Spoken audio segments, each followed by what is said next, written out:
Kryeministri Hristijan Mickoski njoftoi se në gjysmën e dytë të qershorit do të zhvillohen bisedime me partnerët e koalicionit qeveritar, ku do të shqyrtohen hapat e ardhshëm për funksionimin e qeverisë dhe zgjidhjet e mundshme kadrovike.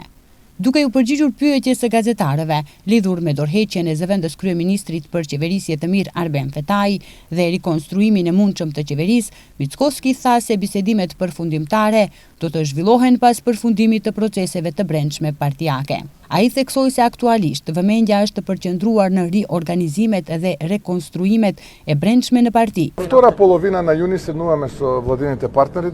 Në gjysmën e dytë të qershorit do të ulemi me partnerët qeveritar dhe do të bisedojmë për hapat e mëtejshëm. Atëherë do të kemi një pasqyrë më të qartë edhe për strukturën e ardhshme.